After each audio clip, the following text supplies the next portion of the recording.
Okay, so this is the official start of today's webinar, which is about how to freelance in journalism and crypto journalism. Maybe we'll talk about just a little bit of non-crypto if it comes up. So I'm Molly Jane. I am the opinion editor at Blockworks, but I'm also on the board of the ACJR and was one of the founders.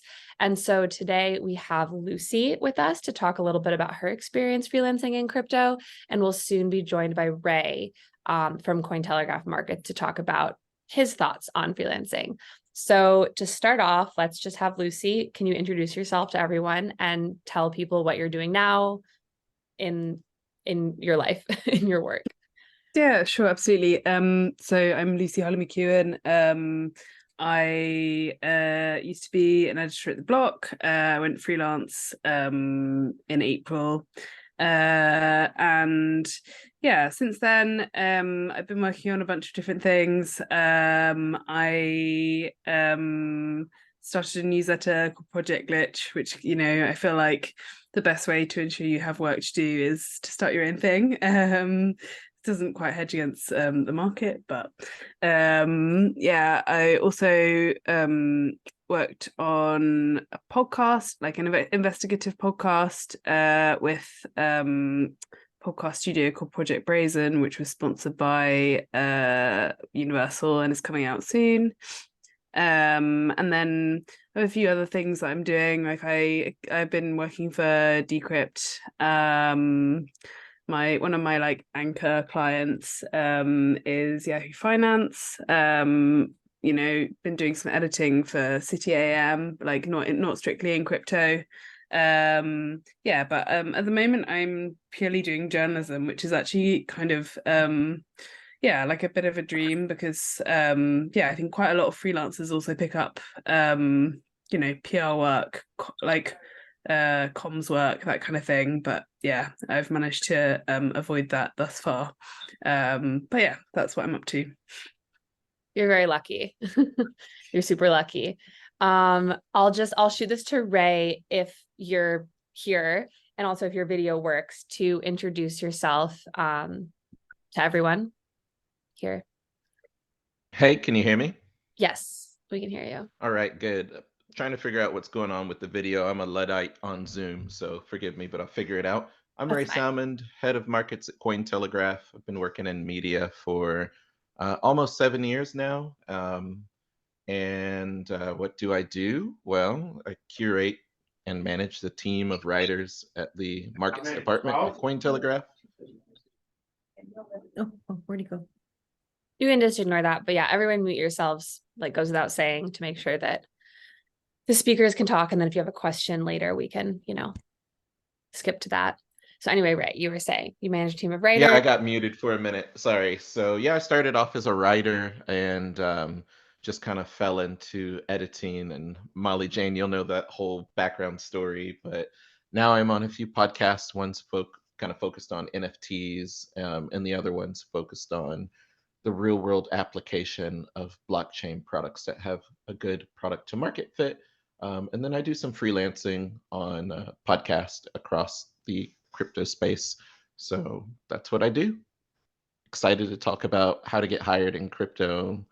What are the strengths and weaknesses of working a full-time job versus freelancing? Because I definitely see advantages on both sides. And if anyone's needing some tips on like how to land that job that you want and keep it, then I'll say what I can about that also. Yeah, so that was going to be my first question for both of you, because you've both been in full-time positions. You're now on different levels of full-time / freelance. I remember my own experience in freelance was in crypto journalism a few years ago. Decrypt was also one of my main ways of making money during that brief period. So yeah, I think we'll just start with Lucy. Just in terms of experience, like your day-to-day life, how do you feel like the main differences are with working freelance and working full-time? I guess the one of the main like differences is like the workflow. Like the workflow is like the biggest challenge probably that I face, apart from like getting paid. But I think I guess like day to day in a newsroom, like you have a structure to the day, like you wake up, you know that you're gonna have to like dial into a morning call with your colleagues. You know that you have to file or edit, or you know, like whatever tasks you have to do. And there's like a lot more of a structure around you. There's like people asking you for stuff, setting deadlines. Yeah, and like yeah, I guess a bit more support, like potentially a bit more mentorship. And then with freelance, it's just like there's no 2 days that are the same, or no 2 weeks that are the same. Which I love, because it means, you know, it keeps it super interesting. It means that like if I'm doing work that I'm not enjoying, I can kind of phase that out and try and get different work. Yeah, so it's kind of like yeah, the workflow is sort of the main thing, and like I guess not really having like a steady set of people. Like, you know, your colleagues are different from workplace to workplace. You might only have a relationship with like one person at a publication, whereas like, you know, when you're in house, you like talk to multiple people. Like yeah, so I mean, yeah, it's a very it's very different. Yeah. Yeah, I guess workflow is my main point of difference. So Ray, I'm curious because you work a lot of the time with Cointelegraph, but you also do freelancing on the side. Having how do you structure your days in that sense when you have like one main project and then the smaller ones as well? That's pretty easy. The 9 to 5 comes first. So I do all the Cointelegraph stuff, and then after hours do the freelancing. Since it's just video, we can record it, you know, in advance and all that. And um, that's basically it. Just kind of manage your time. Good. Time management is good.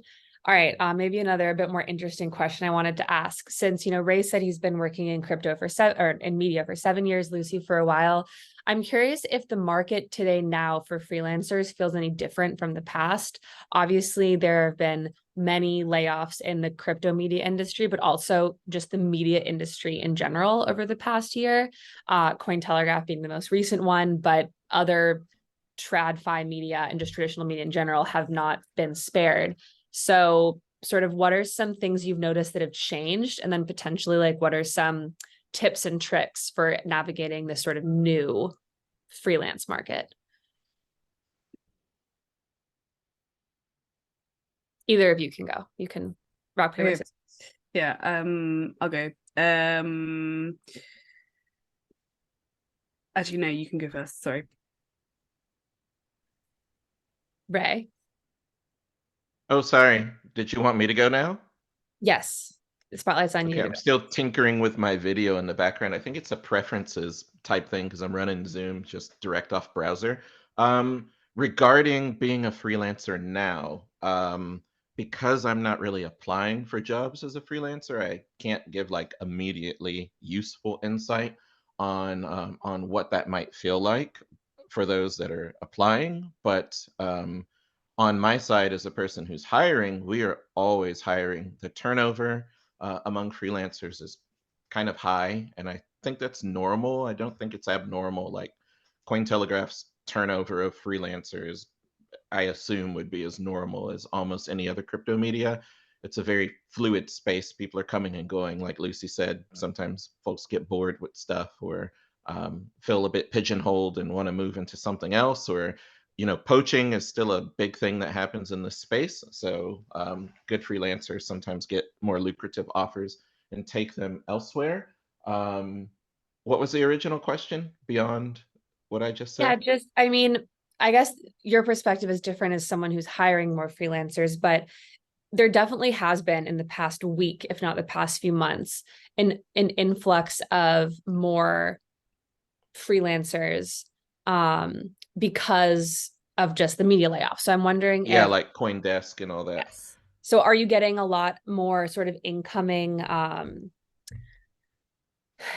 pitches, should I say, more recently, as opposed to like when you first started, however many years ago that was? I would say no. Really? And there's probably some reasons why that I'm probably not allowed to say in public for that. You know, people are selective about where they want to work, and I think compensation and reputation impact where people decide where they apply. So I haven't received that many, but I'm definitely open to receiving applications for the markets department. Um, Later on, if you want to kind of like explore how to successfully like submit your inquiry about a job and land it and keep it, yeah, we could talk about that. But we're Yeah, I have that. definitely looking for more freelancers, and I encourage everyone to apply. You know, the application process can be kind of like rigorous sometimes. So I would say if 5 people apply or ask about a position or they express some interest in a position, really only 2 get to that test phase level where you do a test article. Um, and yeah, we compensate for those. We pay for them. We don't ask people to do free work. So I can't think of a good term for this that's going to be appropriate for the public, but the conception rate from application to like conceiving a new employee, that itself is a process that has like a high mortality rate, if you get what I'm saying. Yeah, no, I do. I guess Lucy, because you're on the other end of that, how do you, Yeah. I guess, I don't know, your thoughts on what Ray said? Yeah, I guess so. I originally so I've spent 2 years freelancing before this. So I was working at the Wall Street Journal, and then my contract ended like during COVID. So I was in that kind of like COVID wave of like not even layoffs, but just like people who just got spat out into this market. And that was quite it was almost quite a good time to be a freelancer because um publications were replacing like permanent full-time staff with like freelance pitches. Like they didn't have like a lot of budget, but like editors were always like super happy to receive pitches. It was like way easier to work with like a bunch of different clients. And then this time round, I guess I've been quite lucky that I have my anchor client where I work 2 or 3 days a week, which basically pays my rent. And like I don't like solicit that much work because I have that, and then like I have other stuff that comes in, and like people almost are contacting me for commissions. So yeah, I guess I have like that privileged position. But I think from what I know, like it's much more difficult to get competitive rates. You really have to like negotiate quite hard. You have to know your worth so that you don't like pull down standards for everyone else. Yeah, I guess the main difference is I think probably it's a bit more of a difficult market now just because of yeah, as you said, lots of layoffs. Lots of people thinking about like what they want to do and trying different things out. Yeah. Yeah, I agree with you. And sometimes people that decide to freelance are leaving a full-time position where they've been making, 85K starting all the way up to like 120,000 as a full-time employee. So they kind of want that similar carryover for freelance work. And when you start getting into the $300 to $500 per article, expectation for compensation, that's a bit tough for some crypto media journals to deal with. So especially when it's pay per article, whereas by offering salary, it's a little bit easier to kind of get closer to that ask that the applicant or future hire wants, because we're going to get more out of you when you're on salary, at least on the productivity side, like in terms of number of articles, things that can be assigned, beats that can be developed, columns that that person can then take over. But if a freelancer is only wanting to work per article and they're expecting more than 150 to 200 bucks per article, it gets a bit tough when the market's moving and we need to put out like 2 or 3 articles per day from that person, like it really eats into the budget to the extent where like we don't even have that type of budget anymore to pay freelancers $300 per article, and they write 1 or 2 articles per day or 5 a week. We did in the bull market, but currently I don't think that we or other crypto journals do. So I think that that's something to consider when thinking about freelancing versus going for a full-time position. I want to Bud asked in the chat, and I think it's a good question because I got this a lot in all my past editorial jobs, not in this one because I only do opinions now, which is unpaid work. So the questions are about the specifics of submitting, which is that there's sort of 3 points here, and you guys can address them. I think they're all connected, which is that Bud asks if there needs to be an intended target market for your articles or if you can just submit them. And then his second point is that will publishers respect you if you submit an article and don't require payment? So to sort of expand off those 2 questions, I think it might be interesting to hear about the process, like the right way to pitch a story. Have you found more success in pitching like fully fleshed articles being sent out? Have you found more success finding an editor that covers the area of interest and pitching the ideas? Is there any success at all in just emailing people and saying, I can write about tech. If you have a tech idea for me, I will write it. You know, like there's so many different ways this can be approached. And I'm curious what you have found to be the best ones in your careers. I can take this. For me, I like during COVID when I was freelancing, I spent a long time like learning how to pitch properly and like learning how to pitch, I guess, like the more mainstream media publications. Like there's a lot of different like media outlets that have like pitch guides, so like, you know, that's always super helpful. And that but like the format I generally go by is like I won't submit like a full article. I'll like email an editor and say, this is my headline, this is my top line and like nut graph, these are the people I'm going to talk to, this is what I imagine the scope is going to be, I can deliver it by then, like it's time sensitive, put that in the subject line, put pitch in the subject line, and then you see what comes back. Like I did this thing during COVID, which I don't know whether I would do it now, but I would simultaneously pitch a bunch of different editors and like basically say that at the bottom of the email. I say like, whoever wants it like has to commission it now, like kind of thing, which I guess is a bit pushy, but like it's how I got work, how I got commissions, how I got people to like commit to employing me. So yeah, like that is kind of hey how yeah, like that's how I would pitch. For me, I would say like never work for free. Like it's not that publications won't respect you, it's more that like it's just not good practice in general. Like it's I think like there's a lot of people trying to make money, and I think it brings down standards because, you know, if you're willing to do it for free, like it takes out a job for someone else. I guess like I guess it's difficult at the beginning because you want to get clips and you want to like write your stories and you've probably got good ideas. But yeah, I would always, you know, go like ask to be paid at least. I'll speak to the other side of the free thing because my job is getting people to write opinion pieces for free.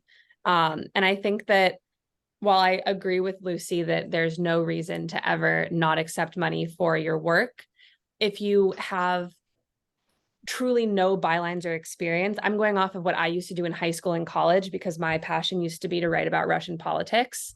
And I had no experience to my name. I found blogs about that, and I would apply to be an intern at these blogs or volunteer, and I would blog, and it was unpaid.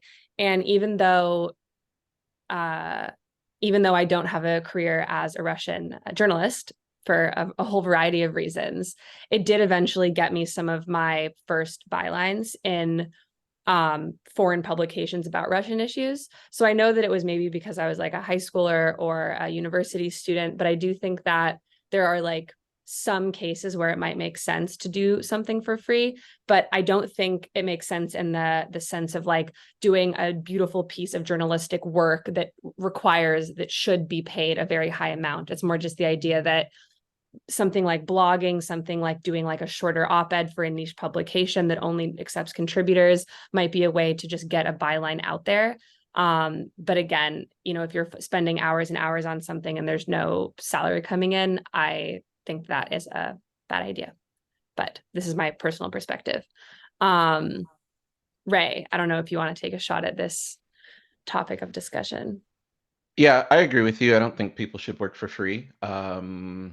Oh, there, I can see myself. Wonderful. Yeah, I don't think people should work for free. Anyone who applies at Cointelegraph and does a task, we have two different rates. One, if the article publishes on site, that's what we pay for the published article. If someone writes an article and it's not like able to publish on site, maybe because of its quality or the turnaround time, relevancy of the topic, so on and so forth, then there's still a rate that we pay for that. We're upfront about, with that person, what they are going to be paid. We don't pay by the word, we pay per article, not per character or word.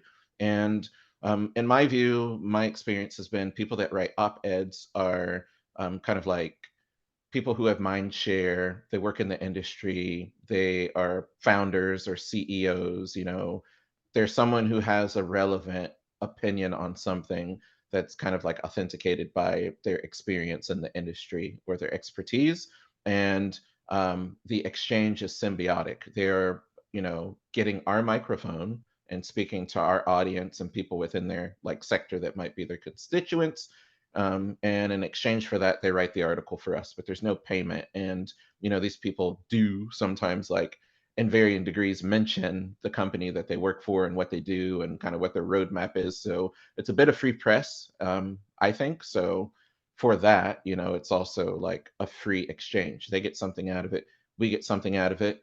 One thing that I've run into a lot since day one for like 5 years in a row is that I agree with you, Lucy. People don't know their value. And sadly, journals don't have like a glass door, even though they do, but on our site and on most journals' site, they don't have like a clear salary range or a clear freelancer range, right? Like that's very intransparent. So it's very opaque. So there's been multiple instances where you have 2 or 3 writers that all write 600-word articles, right? But one gets 150, one gets 50, one gets 500, right? And of course, there's factors at play that kind of impact how that happens. Do I think it justifies it and that it's ethical? Not really, but part of the reason for those discrepancies in pay is that sometimes freelancers don't say what their expectation is and they're not ambitious about how they should be compensated. I can be straight up with you and say I know freelancers that have been working in this space for 3 to 5 years and they've never had a raise. And they never had a raise because they never asked for a raise. And I don't think anyone should like assume that a corporation is a benevolent entity that wants to like spend more of its revenue and profit to pay its workers more. Like, sadly, we don't live in a utopia. So, freelancers should communicate with each other privately or publicly to figure out what are kind of like the benchmarks for compensation, and then form a guild, and kind of set a rate that nobody takes under, and go from there. And then, of course, the elephant in the room is also nationality. So depending on where you're coming from, sometimes people are paid less, like based on their passport or their nationality, and some people are paid more if they're native speakers or where they're living. I've heard people say before, that's a great salary for someone living in Russia. That's a great salary for someone living in India. That's a great salary for someone living in Ghana or in Nigeria, right? So sometimes that's used as a justification for like paying someone $35, whereas like if they're from the USA, you'd pay them $120. But I know big companies do that also. So I guess what I'm trying to say is, you know, be more direct and have a higher expectation of what you're willing to accept for compensation. After you've proven yourself and you've been reliable in your job, you've taken on more duties, doors are opening for you, you know, constantly inquire about being compensated more or find ways to like get KPIs or to restructure the agreement you have for work so that the quantity of work comes closer to the compensation or vice versa. And when it comes to getting hired and applying, be tenacious, because one thing applicants might not know is that your editor that you're applying to, we get so many emails from PR firms, like we get 100 billion emails a day. I've gotten to the point where I tell data providers that I work with and people that I work with daily and even like staff, don't email me. Just get at me on Telegram, you know, communicate with me in Telegram, because if you send me an email, it's likely that I'll never see it, or I'll see it days later, or it just gets deleted when I go delete a lot of junk. So if you're applying and the only way to apply is to go through an email, you know, then be like tenacious but not annoying, and then hit people up if their DMs are open, at them in various comments, you know, comment on their articles, say something insightful. Um, if you think that you could have written an article better than someone that wrote it, or then we published it, like leave a comment and drop like a chart or a piece of data or a tidbit that kind of like proves that you have deeper insight on the topic than the original article offers. You know, just try and find unique ways to grab the ear or eye of that publication that you want to work at, and be tenacious about it. That's a lot of good advice that I think hopefully people are taking notes, although this is recorded, so people can look back at it if they need to later. I wanted to just continue along the thread of this conversation and talk a little bit about both sides of what freelancers offer in their pitches and then what you look for when hiring a freelancer. So for example, does social media presence matter? When you're pitching, do you link to your Twitter? Do you link to past articles, you know? And then for the people that are reviewing those pitches, that would be Ray instead of Lucy right now. How much sort of due diligence do you do on the person? Is it enough just to have a good idea? Maybe you guys could both speak a little bit about that. When I'm pitching, I always will try and find like a relevant thing that I've written and like link to that like in the thing and say like I've written for Wired on this topic, here's my article. Or I'll say like I've written for these big publications, here's my portfolio, or link to my website, link to my portfolio. Not necessarily link to my Twitter, because I mean they can find that if they want. Yeah, but yeah, I always link back to other stuff I've done. Yeah, like that would probably be like the last thing I write in the email. Like I'm happy to share examples of pitches if people are interested, and also happy to share what I've been paid for stuff if people are interested. So yeah. We've tried to do this a few times. June, who was the president of the ACJR when we started at least one or two Google Sheets in the ACJR channel, where with the idea being we would all share anonymously the rates from different publications, the year, and like what you did for that rate. And then someone else did it on Twitter. It didn't really take off, but if there's enough interest, we can try to jumpstart it again, especially now when there are so many more freelancers on the market. I mean, there's a great website called Journo Resources, which isn't crypto specific, but it's like, you know, journalism wide, and they have both examples of pitches and examples of rates, like a really wide range as well, like from like Al Jazeera to like Vogue, you know, like it's like yeah, I would recommend that. I can send a link. Yeah, when this is over and we share it on the channel, I'll include a link to that as well for people just to all at once see more info. I can kind of speak to it from the hiring side, so it's not really like pitching an article to a publication where you want to write that article. But I can kind of speak to the what a person who's looking to hire freelancers is kind of looking for. Um, and how a person who thinks they're going to like pivot into crypto journalism can start to prepare if they're not like doing it now or planning to do it in the next year or so. So having a social network is important. It's crazy. The more followers you have, the better. Journals want to tap into accounts that have large following because then that's a lot of clicks for us, right? That's a lot of redistributions. That's a lot of engagement of that content. So if you're a person who has like 1,500, 5,000, 10,000 followers or even more, then I don't see any problem in mentioning that. It's not bragging or anything. It's an asset. Um, Mentioning that you have contacts throughout the space is a good thing because um, I spend a lot of my day giving out leads and pitches to writers on staff and sometimes accepting pitches from writers that are on my team. And, um, you know, part of being a journalist means like doing a little investigative work, getting comments from people when needed. Sometimes just getting a comment really just validates your own thought if you're a nobody, right?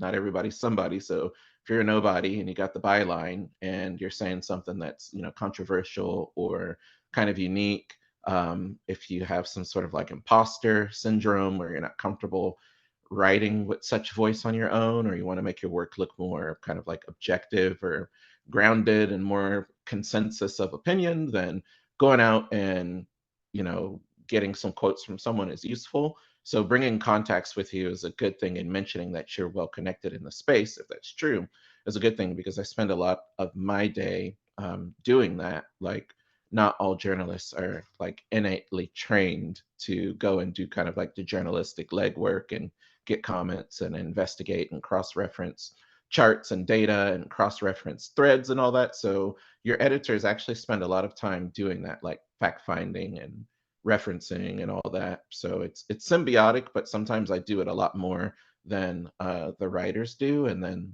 that leads to like a backlog in productivity and frustration on my side. So if you're well connected and um, if you have a good following and if you believe you're a subject matter expert on that topic, then by all means, like link to other things that you've written, or if there's an article that we wrote or that a publication wrote and you think it's lacking in some way, if you can find a way to tactfully say, hey, this is how I would have attacked this angle, and I think it's more authentic. Like, those are the things that catch my attention, not just a bare application or like, this is, I'm interested in working here in the markets department, but someone who's like proactive. Like, I noticed that you guys don't write much about Bitcoin mining, or I noticed that your asset analysis is only focused on technical analysis, but you don't have anyone on staff who's well versed in on-chain data. Or I noticed that the markets department is lacking like an on-chain sleuthing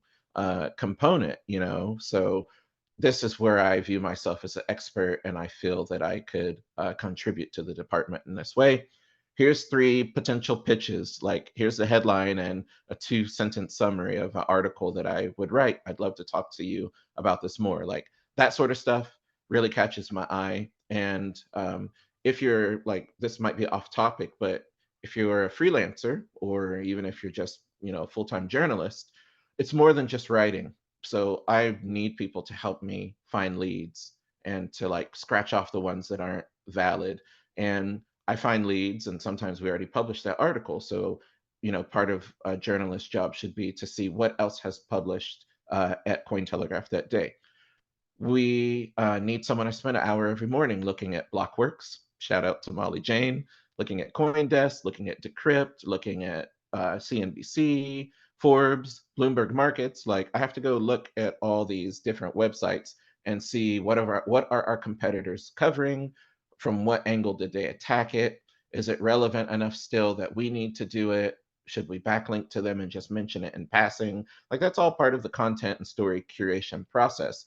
If people on my team or someone who's applying is like, I can help you with that, this is something that can become part of my day, I would almost hire you and I'll just make it a KPI. We'll find a way to like put it in a box so we can measure it, and I will pay someone happily to do that. And this could be someone that writes like 3 articles a week and then has like a $200 or $300 KPI for the month, or possibly more. And part of their duties are administrative, like basic journalism, yes, but also helping the machine of the department run a little bit more smoothly. So there's more to freelancing and being a staff writer than just being given a pitch and writing it. And the last thing I would say is versatility is really important. So I work in markets, so everybody has their own methodology. And I'm just saying this in general. I'm not talking about like my direct staff members, if any of them here are listening, but generally in finance, in markets, people have their own methodology for analysis and for writing. And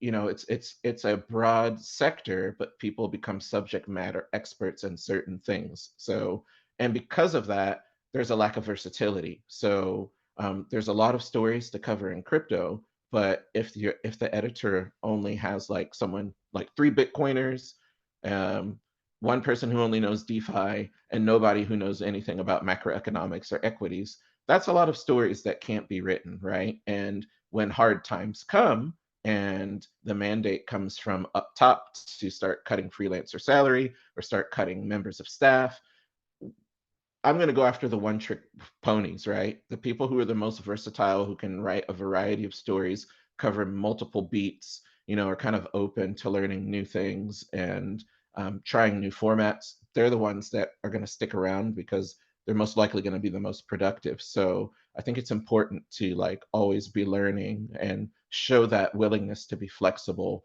and have that capacity to just be like a straight up journalist. I can write about anything. Just give me an hour to research it and I'll have a draft to you, and whatever in this amount of time. So those are kind of my thoughts on the how to apply to an editor process. So I want to bring it back to Lucy now, because again, from the other side of things, you're the one that's working with editors from a variety of different publications. So I'm curious how you cultivate those relationships beyond just the first email, whether they're editors that you return to time and time again, whether, I mean, this is silly, but do you ever take things offline? Have you become friends with your editors? Does it stay entirely business in the freelance world? Like, what does the relationship building look like for you when you pitch?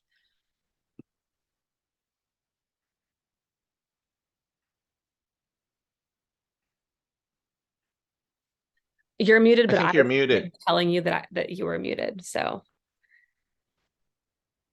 Hey. now we're both in. I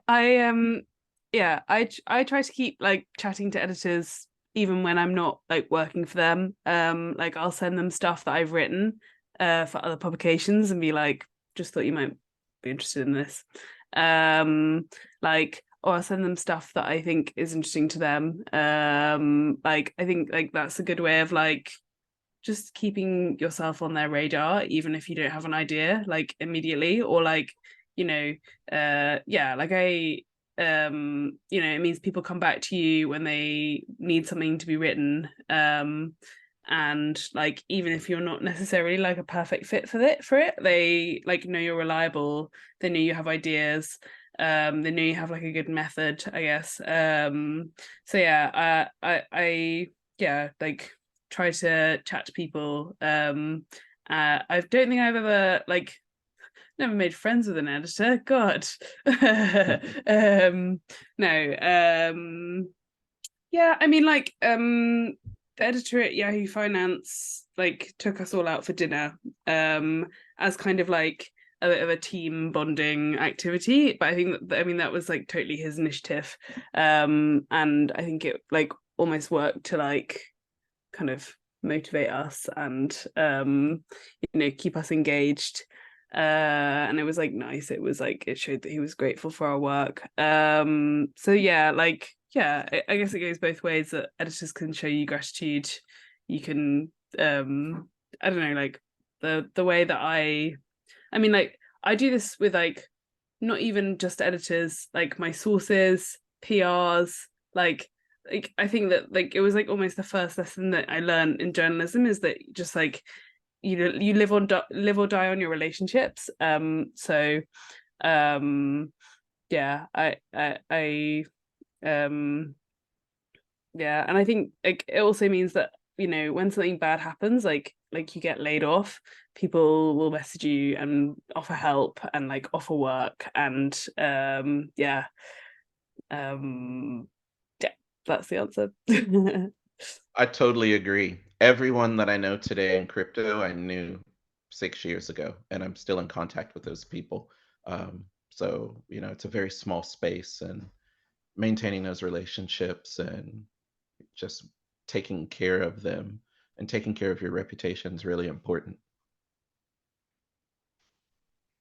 I In the agree. chat, I said go to like in your city if there's a crypto conference and it's free, or you've got a media pass to go, or if there's a blockchain or whatever tech conference, go to that. I find those to be really good places for making those long-term relationships and being able to pitch people directly, like after you've had that human to human, non I want you to pay me money kind of conversation.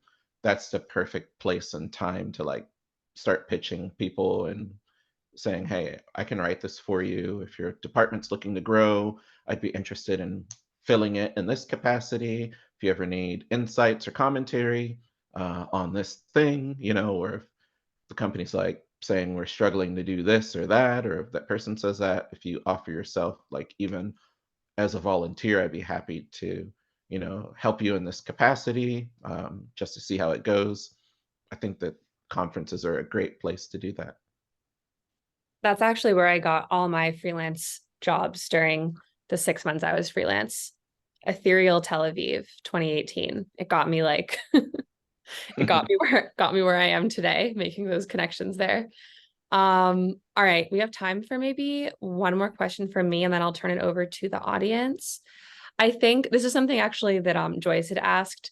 Is there anything that is like an instant like no button for you? Like if in terms of getting a pitch, Ray, you'll see it and go, absolutely not. This is like a kill. Like I can't work with this person.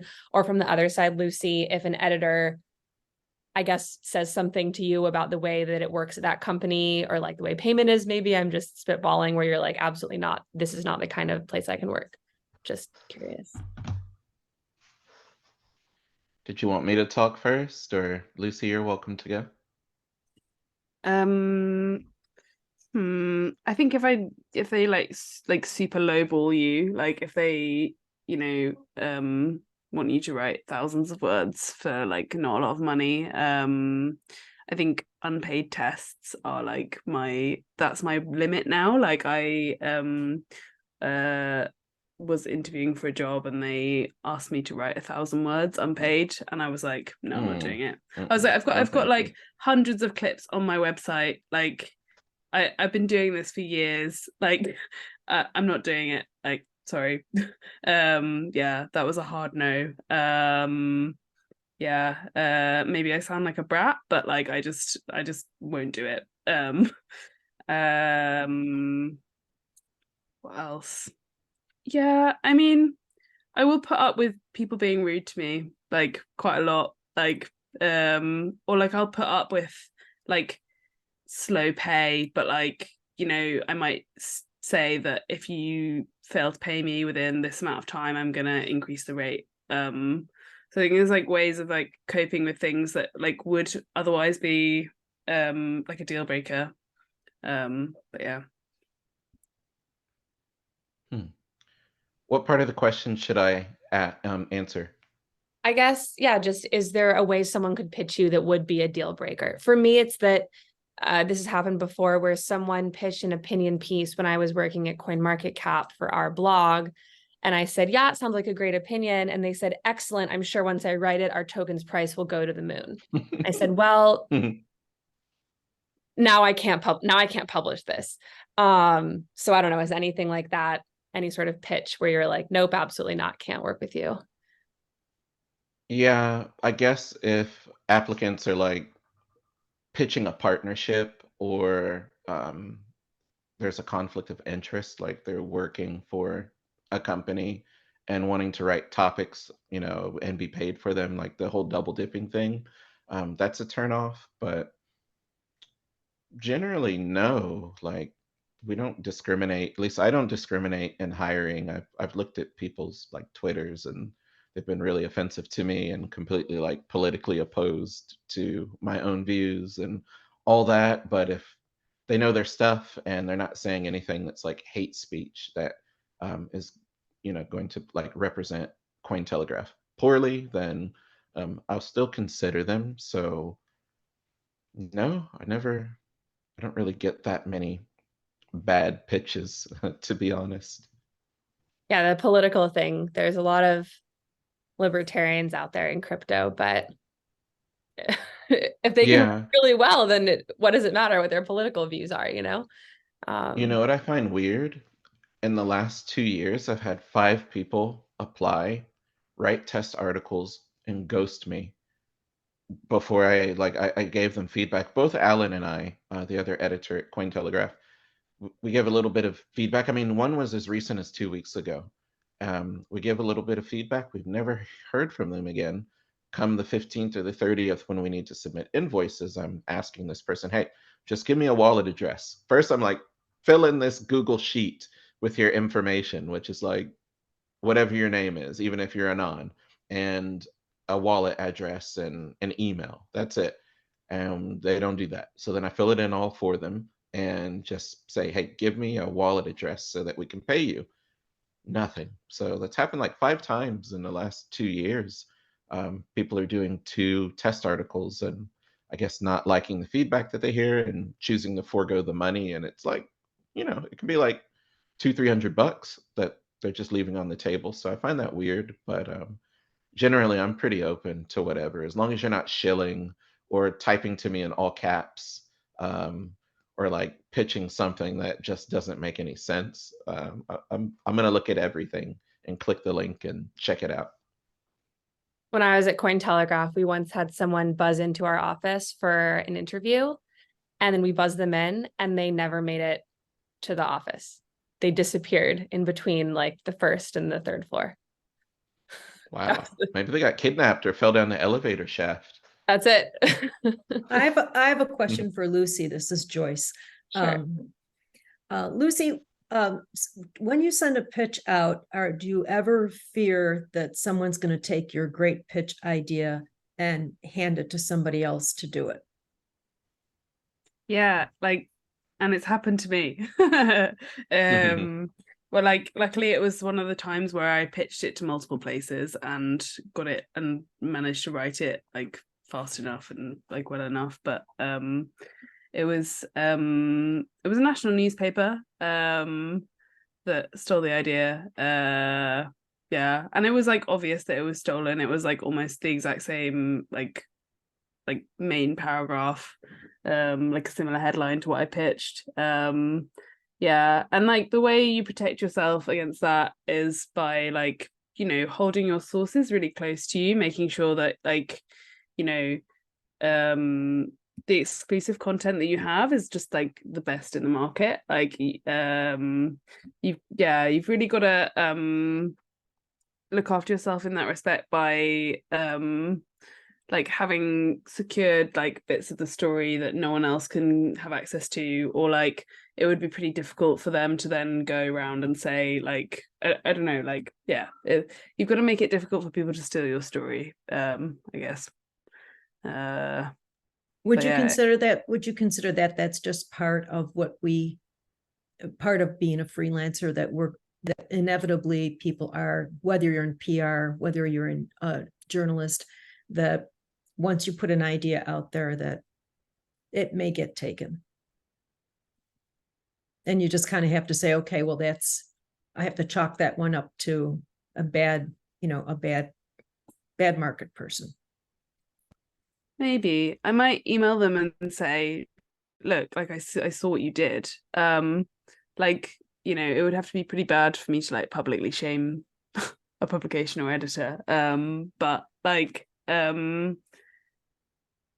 I guess it is like a hazard of the job. It's terrible, and it's like there's not a lot you can do about it. But apart from like making sure that like your idea is like you know, sometimes I'll say to my sources like, if it's okay, like I'm going to pitch to this person, and if we land it, like, or like don't land it, like it would be good if you don't talk to anyone else. Like you sort of and then you're trusting them as well, but I guess they're also trusting you with their story. Yeah, I guess it's a hazard of the job, but it's not great. It's not happened to me that often, thankfully. But the one time it did happen, I was like, oh God. It was like, I don't know, I didn't know what to do, to be honest. Like it wasn't even a lesson, because there was like not a lot, there was not a lot to be learned from it, but it feels bad. But yeah, it's something you have to consider. Sorry, that's not very useful advice, is it? No, it's good Oh, to it's- know. I didn't know anyone would actually do that, I guess. Why not? Bad actors are everywhere, not just Yeah. I mean, yeah, like I guess crypto is quite a small industry, and that if you're pitching, I don't imagine like an editor that you've worked with like before would do that to you in crypto, because it's such a small space, like, and people know each other. But yeah, I guess you never know. Any other questions from the audience before we wrap up?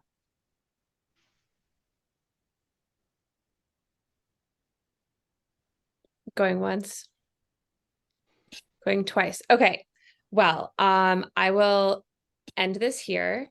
The first thing I'll say is just thank you to both Lucy and Ray for joining. I feel like this was one of our most successful webinars in terms of just the nuggets of information that you guys have shared about the freelancing and then the editing process in the crypto markets.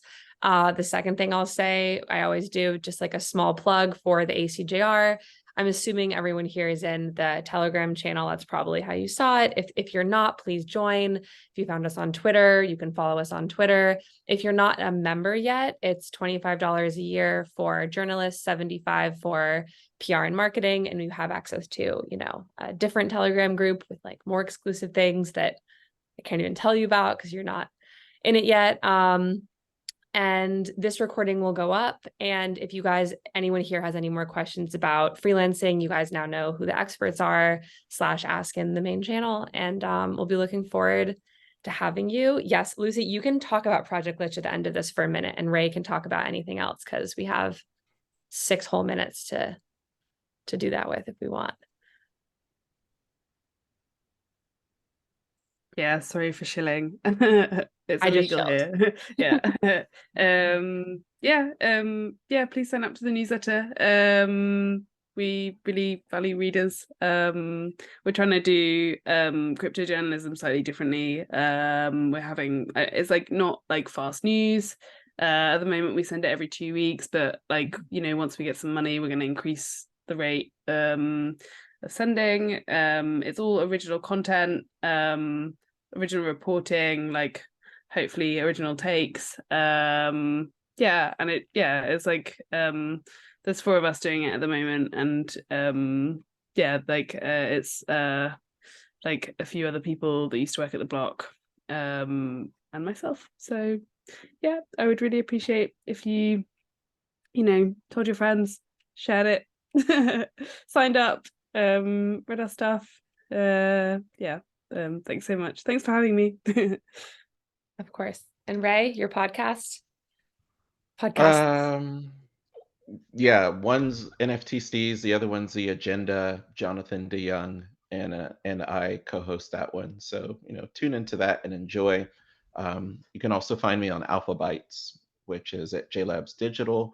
That's a crypto and macro focused podcast for kind of sophisticated investors. So if you're one of those or aspiring to be one, then tune in. They're all free. Lucy, I wanted to ask, for Project Glitch, are you onboarding new writers or you just want us to read it? Good question. We're not hiring because we don't have like money at the moment, but maybe one day. Answer. Yeah, just Can passionate writers who are interested and have a voice and something they want to say apply? I just wouldn't feel comfortable like asking anyone to work for free other than my co-founders. Yeah. So like not taking applications at the moment, but like yeah, maybe down the line. I hope down the line it would be nice to grow. Great. Okay, sorry for putting you on a spot. I guess in parting words, and then I see Alibaba has a question. So, anyone that's looking for a job, good luck to you. I wish you the best in that. If there's anything I can do to help, just contact me. I'm GasfaceV at GasFaceV at Telegram.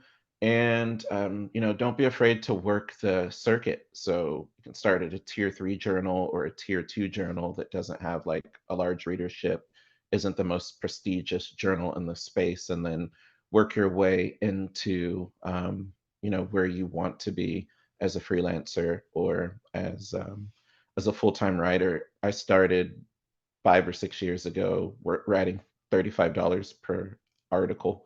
And those articles took like 3 to 4 hours to put together. So, and then when I worked at Bitcoinist, it was like under $50 per article. This was in like early 2018. So, when the bull market comes and these journals are ready to hire and the money's there, you can really quickly like carve out your own space and make yourself kind of unexpendable as a writer and really grow and climb the ladder to the top if that's what you're trying to do. So I wish you luck in that. Really good words to end on. I'll wrap this up. Like I said, any more questions, message in the chat. Otherwise, everyone have a good rest of your Wednesday. All right. Ciao, ciao.